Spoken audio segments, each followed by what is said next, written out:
AC, I want to come to you first because they are gross. They are some tough spots. Right before we hopped on, I'm like, man, I think those might be the toughest games on the board. We got the Knicks going to Brooklyn, Denver playing the Raptors.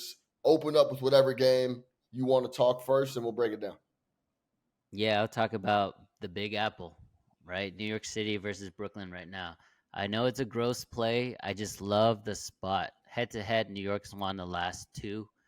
Um, it's a good spot for Brooklyn to bounce back there. And then overall, Brooklyn's been on the road. They've been on the road for 5 straight games. They've lost 4 of those 5s.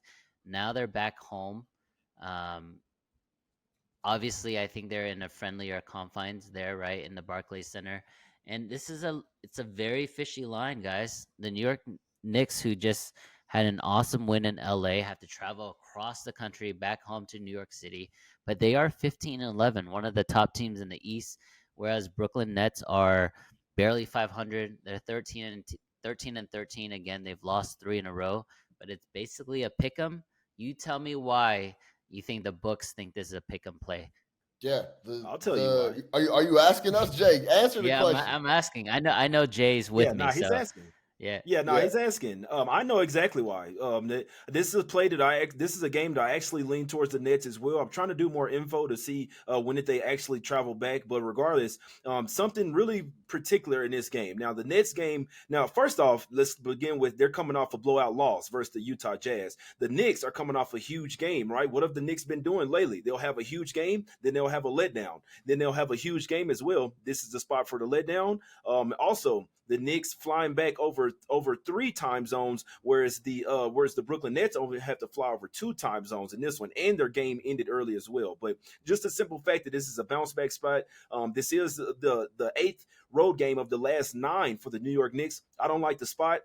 I think the Nets have the perimeter defenders to slow down Brunson and the guys on the perimeter as well for the Knicks. I think that and Jericho Sims left the last game in a walking boot. I don't know why he's listed as questionable in this game. I don't really see him. I know they still got Taj Gibson and Hardenstein, but the guy left in a walking boot, and you're going to list him questionable. But for whatever reason, I actually think this could be a spot where the Nets come out here early, pissed off, and carry that momentum out the full game. So I actually could see a first quarter, first half, full game, smack city spot for the Brooklyn Nets here. for the Smack travel, City. Knicks stayed in LA Monday night after the game against the Lakers, traveled early Tuesday morning, and you know that LA to New York flight is treacherous, so they don't get back.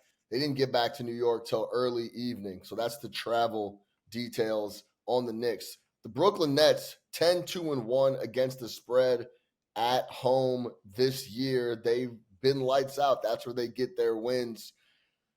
This is an interesting spot. If to answer your question, I think it's a pick'em game because it's legitimately a pick'em game. I think one thing you didn't mention, AC, is that building is going to have a lot of Knicks fans in it. That might as well be a home game for the New York Knicks. There's going to be a lot of tickets sold to the guys across the Hudson. So there's going to be not the Hudson, the East River, but there's going to be a lot of Knicks fans in that building.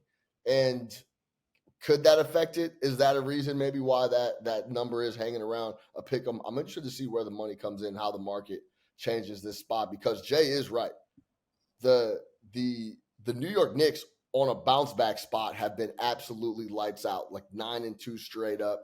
They've been really good coming off of a loss. But if this is that dip on the roller coaster, they can't seem to put multiple games together. We'll see where this game shakes out.